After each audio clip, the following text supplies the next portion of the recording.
Imaginez rentrer chaque soir épuisé du travail et être accueilli non pas par un chien ou un chat, mais par un lynx roux, impatient de vous enlacer de ses puissantes pattes dans une étreinte sincère.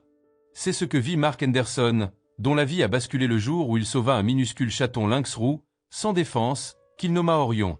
Leur aventure débuta comme un sauvetage désespéré et se transforma en un lien inoubliable, fait de confiance et d'affection. Et qui aurait cru qu'un lynx roux apprendrait un jour à demander un câlin? Tout commença par une glaciale matinée de février, dans le Montana.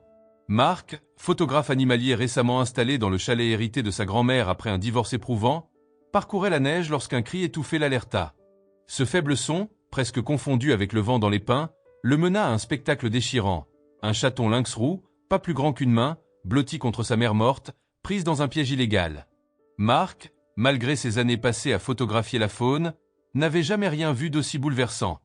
Le petit, qu'il baptisa Orion, pesait moins d'une livre et avait les yeux à peine entr'ouverts. Sa fourrure tachetée était figée par la neige. Mark savait qu'il ne fallait pas interférer avec la nature et qu'il devait prévenir les autorités. Mais le centre de réhabilitation le plus proche était à 4 heures de route, et une tempête approchait. La respiration faible du chaton indiquait qu'il ne survivrait pas au trajet. Juste pour ce soir, pensa-t-il en glissant le petit animal dans sa parka, se promettant de l'aider seulement jusqu'à la fin de la tempête. C'était là des derniers mots célèbres. Les jours qui suivirent furent un tourbillon de nuits blanches et de visites en urgence chez le vétérinaire. Mark, qui avait grandi avec des animaux domestiques mais jamais un prédateur sauvage, se plongea dans des recherches effrénées sur la nutrition et le comportement des lynx roux. Le docteur Patricia Lowry, vétérinaire local, resta incrédule en voyant Mark débarquer avec un chaton sauvage enveloppé dans une vieille couverture. « Tu sais que ce n'est pas un chat de maison, n'est-ce pas ?» demanda-t-elle en préparant des antibiotiques. « Je sais, répondit Mark, la voix tremblante. Mais que pouvais-je faire d'autre ?» La vétérinaire soupira profondément, consciente qu'aucun argument ne ferait changer d'avis cet homme au cœur déjà attaché. « Alors faisons-le correctement, dit-elle. Elle lui expliqua les exigences légales. Le Montana autorisait la réhabilitation temporaire d'animaux sauvages orphelins, mais il fallait un permis, des inspections régulières et un plan pour une éventuelle libération. Orion devait recevoir une alimentation adaptée, un enclos sécurisé, et garder un contact humain minimal pour préserver son instinct sauvage. Mark suivit scrupuleusement les consignes. Enfin, presque toutes. Comment limiter le contact quand le chaton ne voulait s'endormir qu'en ronronnant contre sa poitrine? Les nuits étaient entrecoupées de couinements et de griffures. Orion, même minuscule, avait des instincts de chasseur. Il attrapait les pouces de Mark comme s'ils étaient des proies et s'entraînait sur ses orteils à 3 heures du matin. Chaque matin, Mark se réveillait griffé, épuisé, mais incapable d'imaginer abandonner. Peu à peu, Orion grandissait. En quelques semaines, la boule de poil de la taille d'une main se transforma en un adolescent bondissant et fougueux.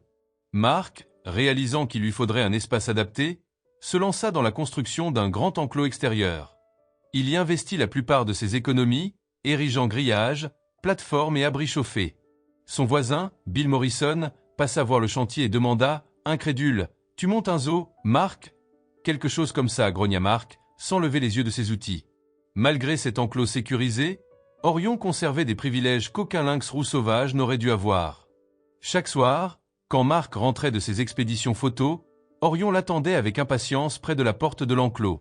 Les premières retrouvailles étaient explosives. Le lynx, débordant d'enthousiasme, bondissait sur Mark avec la grâce d'un félin mais la force d'un petit ours, le renversant dans la poussière et ronronnant contre sa barbe. « D'accord, mon pote, soufflait Mark en se redressant. Il faut qu'on travaille sur tes manières de dire bonjour. » Mais ce fut cette exubérance qui donna naissance à leur rituel unique. Orion développa bientôt un comportement étonnant. Debout sur ses pattes arrière, il ouvrait grand les pattes avant, la tête légèrement renversée, comme s'il attendait un câlin. La première fois que Mark répondit à cette invitation, il en ressortit avec une chemise déchirée et un rappel de vaccin antitétanique. L'étreinte d'Orion ressemblait plus à un plaquage de rugby qu'à une marque de tendresse. Le docteur Lowry, en soignant ses blessures, expliqua « C'est comme ça que les femelles lynx portent leurs petits. » Il essaie de recréer ce lien. C'est à ce moment que Mark eut une idée à la fois ingénieuse et un peu folle. Il se rappela une vieille veste de soudeur qu'il avait récupérée dans une brocante. Faite d'un cuir épais, elle semblait parfaite pour résister aux griffes d'Orion. Il la renforça encore avec un rembourrage, inventant ce qu'il appela l'entraînement au câlin.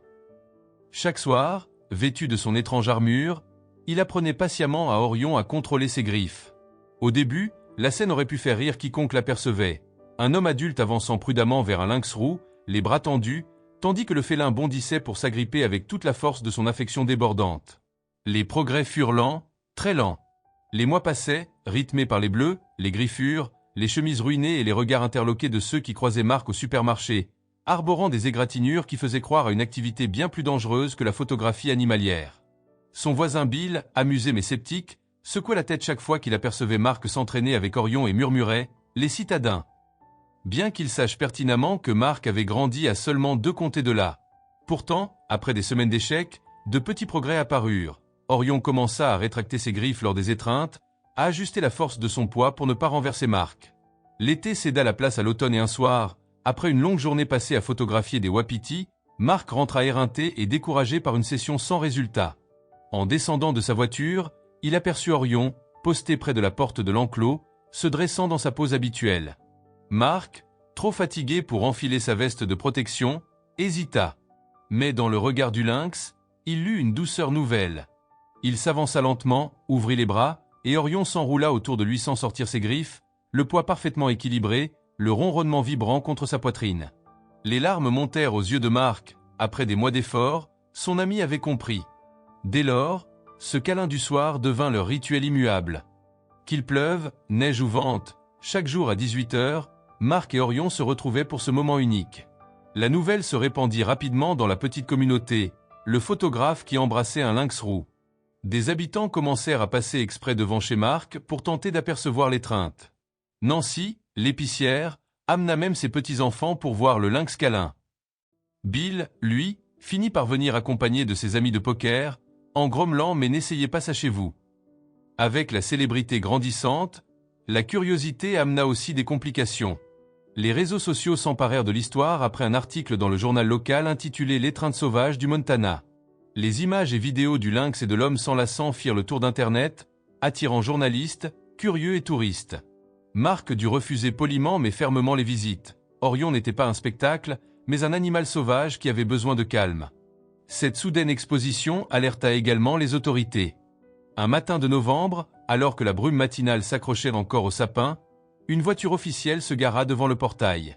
L'agent Janet Rodriguez, dossier à la main et regard professionnel, vint inspecter l'enclos, les documents et l'état de santé d'Orion.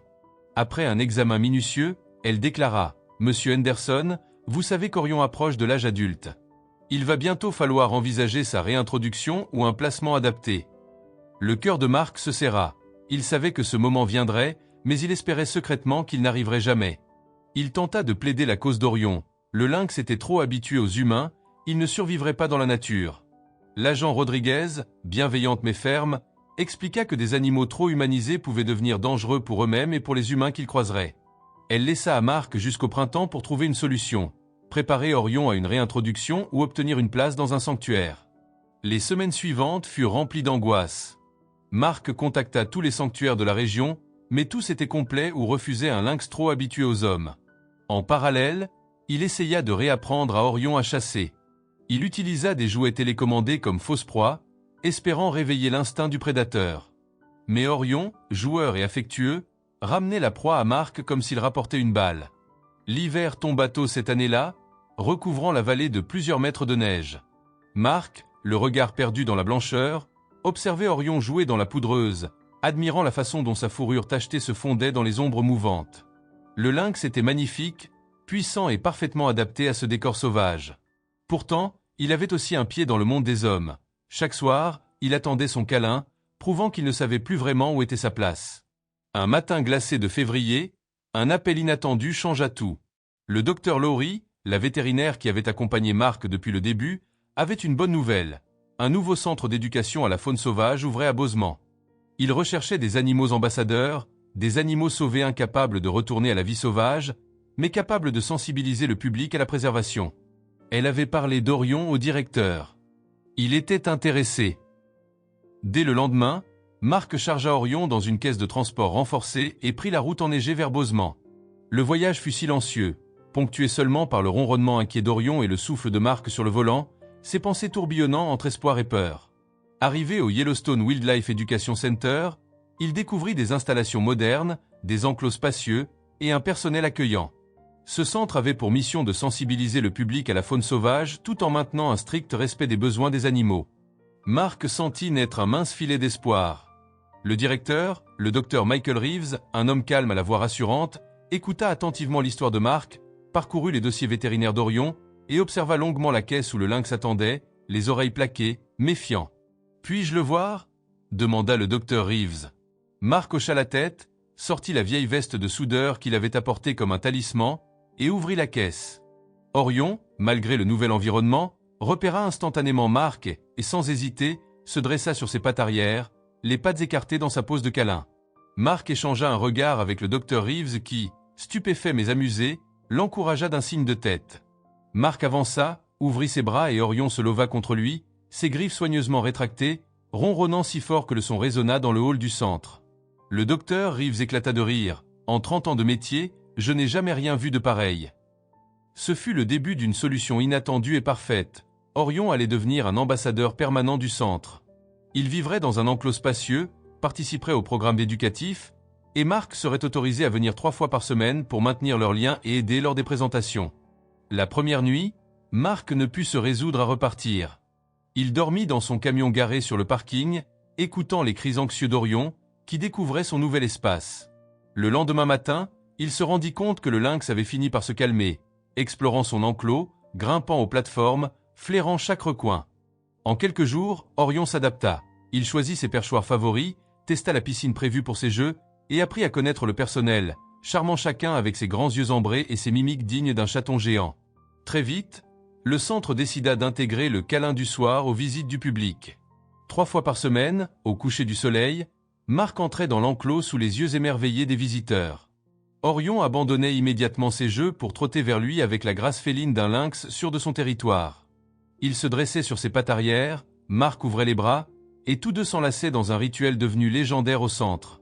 Les enfants riaient, les adultes retenaient leur souffle.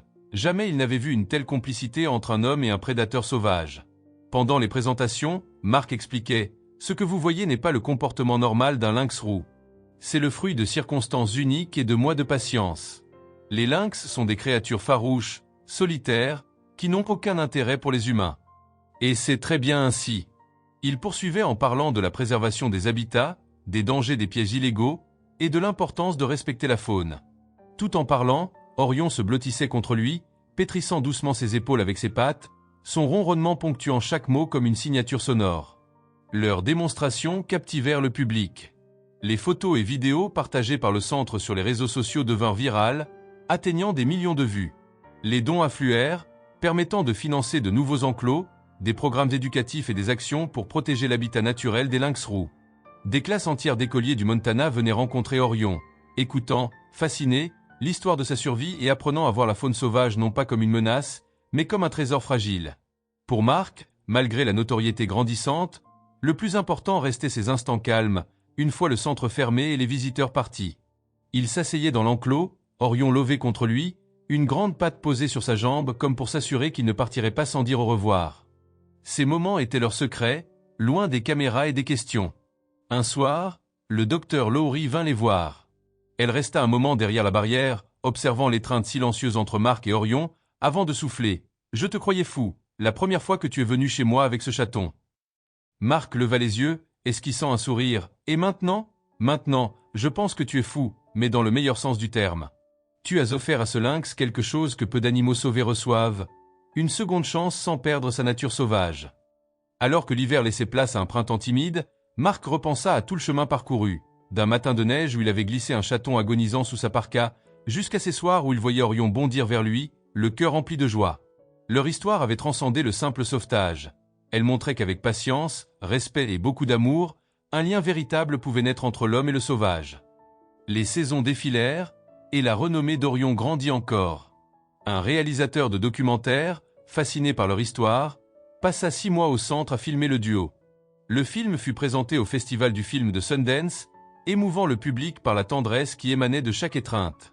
Des biologistes de la faune vinrent étudier leur interaction, rédigeant des articles sur l'importance de la confiance entre l'homme et l'animal et sur les enseignements qu'elle offrait pour l'éducation à la conservation. Mais le plus précieux, aux yeux de Mark, était l'impact sur les enfants. Des milliers vinrent voir Orion, écoutèrent son histoire et repartir avec une nouvelle compréhension du monde sauvage. Au fil des ans, Orion atteignit l'âge adulte, puis la maturité. À 7 ans, il était un lynx roux imposant, son pelage plus dense et plus magnifique que jamais, ses muscles encore plus puissants. Mais son regard avait changé. Il exprimait une sagesse, une profondeur que Marc n'avait pas vue dans les yeux vifs du jeune chaton. L'un de ces soirs, alors que le ciel s'embrasait d'orange et de rose, Orion s'approcha un peu plus lentement qu'à l'accoutumée. Son pas restait gracieux, mais marqué par la dignité tranquille de l'âge. Marc, comme toujours, ouvrit ses bras. Orion se dressa sur ses pattes arrière, mais au lieu de se précipiter, il pencha lentement la tête, comme s'il savourait chaque seconde. L'étreinte dura plus longtemps que toutes celles qui l'avaient précédée. Le lynx se blottit contre Marc, ronronnant profondément, ses yeux mi-clos dans un contentement presque méditatif. Les visiteurs présents se turent, comme s'ils comprenaient la solennité de l'instant. Ils n'assistaient pas simplement à un spectacle, mais à une démonstration rare d'amour et de confiance. Puis, pour la première fois, Orion leva une grande patte et toucha doucement la joue de Marc. Ses griffes restèrent soigneusement rentrées. Le geste, tendre et mesuré, provoqua un frisson collectif dans la foule. Marc sentit ses larmes monter et ne chercha pas à les cacher. « Je t'aime aussi, mon pote » murmura-t-il à l'oreille touffue d'Orion. Le docteur Reeves, qui observait la scène depuis la barrière, confia plus tard à son équipe qu'en 40 ans de carrière, jamais il n'avait été témoin d'un moment aussi émouvant entre un homme et un animal sauvage. Les années qui suivirent consolidèrent la place d'Orion comme ambassadeur du centre. Les réseaux sociaux du Yellowstone Wildlife Education Center, alimentés par des photos et des vidéos de leurs étreintes, devinrent un phénomène mondial. Les dons permirent d'ouvrir de nouveaux programmes éducatifs et de restaurer des hectares de forêt pour la faune locale. Mais pour Marc, tout cela restait secondaire. Ce qu'il attendait, c'était ces soirs calmes après la fermeture, quand il retrouvait Orion dans le silence de la montagne. Ces moments privés, loin des caméras, étaient devenus leur monde. Parfois, Marc s'asseyait dans l'enclos après l'étreinte, Orion levait contre lui, une patte posée sur sa jambe comme pour le retenir. Les deux restaient là, immobiles, à écouter le vent qui sifflait entre les pins, la neige qui tombait en silence ou le cri lointain d'un coyote. Dans ces instants, il n'y avait ni spectacle ni attente, seulement deux âmes liées par un improbable coup du destin. Lorsque les premières neiges d'un nouvel hiver recouvrirent la vallée, Orion semblait ressentir la morsure du froid plus intensément qu'auparavant. Son pelage le protégeait, mais il dormait plus longtemps, bougeait plus lentement. Marc redoubla d'attention, installant de nouvelles couvertures dans son abri chauffé, vérifiant son état de santé chaque jour. Orion, malgré son âge, continuait de saluer Marc avec sa pose caractéristique, mais leurs étreintes se firent plus douces, plus contemplatives. Un soir, alors que le soleil déclinait derrière les montagnes bridgées, Orion attendait déjà près de la porte, son souffle formant de petits nuages dans l'air glacé.